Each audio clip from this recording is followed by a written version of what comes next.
ஓம் விநாயக பெருமகனே போற்றி போற்றி போற்றி. ஆன்மீக குறிப்புகள் சேனலை பார்த்து கொண்டிருக்கும் இறையடியார்கள் அனைவருக்கும் வணக்கத்தை தெரிவித்துக் கொள்கின்றேன். இன்றைய பதிவில் தங்கள் அனைவருடனும் நான் பகிர்ந்து கொள்ள இருப்பது விநாயகர் அகவலின் பலன்கள். 14ஆம் நூற்றாண்டில் வாழ்ந்த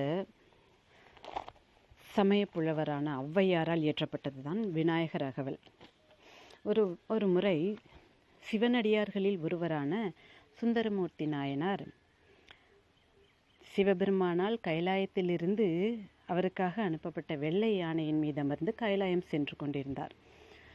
சுந்தரமூர்த்தி நாயனாரின் நெருங்கிய தோழர் சேரமான் பெருமாள் நாயனார்.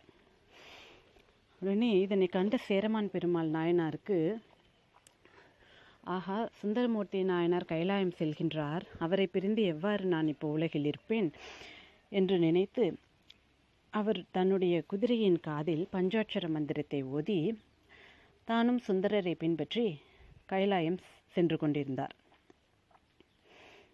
இக்காட்சியை கண்ட ஔவையார் பிராட்டி அவர்களுக்கும் கைலாயம் செல்ல வேண்டும், சிவனை தரிசனம் செய்ய வேண்டும் என்று மிகுந்த ஆவல் ஏற்பட்டது.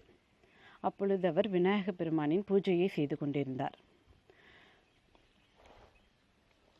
தன்னுடைய கோரிக்கைகள் ஆவல்கள் அனைத்தையும் விநாயக பெருமானிடம் சமர்ப்பித்து அப்பொழுதுதான் விநாயகர் அகவல் என்ற திருப்பாடலை அவர் பாடி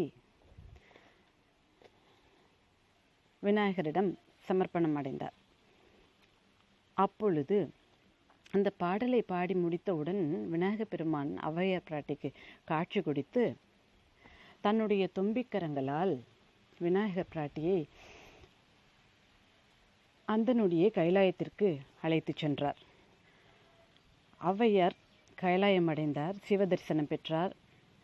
உடனே இதனை கண்ட சுந்தரமூர்த்தி நாயனாரும் சேரமான் பெருமாள் நாயனாரும், ஆஹா, தங்களுக்கு முன்னதாக நாங்கள் அல்லவா வந்தோம், ஆனால் அவ்வை பிராட்டியை எவ்வாறு எங்கள் இருவருக்கும் முன்னதாக நீங்கள் கைலாயத்தை வந்தடைந்தீர்கள் என்று வினவினர். அவ்வை பிராட்டியார் நடந்த கதையை எடுத்துரைத்தார் அவர்களிடம். ஆதலால் எவரொருவர் இந்த விநாயகர் அகவலை தன்னுடைய கோரிக்கைகள் அனைத்தையும் விநாயகப் பெருமானிடம் கூறி விநாயகர் அகவலை பாராயணம் செய்யும் பொழுது விநாயகப் பெருமான் அவருடைய கோரிக்கைகளை அந்த நொடி பொழுதே நிறைவேற்றி வைப்பார் என்பதில் சிறிதும் சந்தேகம் கிடையாது. அப்படி ஒரு சக்தி இந்த விநாயகர் அகவல் என்ற பாடலுக்கு உள்ளது. ஆதலால் இறையடியார்கள் அனைவரும் விநாயகப் பெருமனை வேண்டி இந்த விநாயகர் அகவல் பாடலை பாராயணம் செய்து தங்களுடைய கோரிக்கைகள் அனைத்தும் நிறைவேறப்பெற்று அனைத்து வளங்களும் நலன்களும் பெற்று வாழ விரும்புகின்றேன். இந்த பதிவு தங்கள் அனைவருக்கும் பிடித்திருந்தால் சப்ஸ்கிரைப் செய்யவும், ஷேர் செய்யவும். மீண்டும் ஒரு பயனுள்ள ஆன்மீக குறிப்புகளுடன் உங்களை கூடிய விரைவில் சந்திக்கின்றேன். அதுவரை நன்றி, வணக்கம்.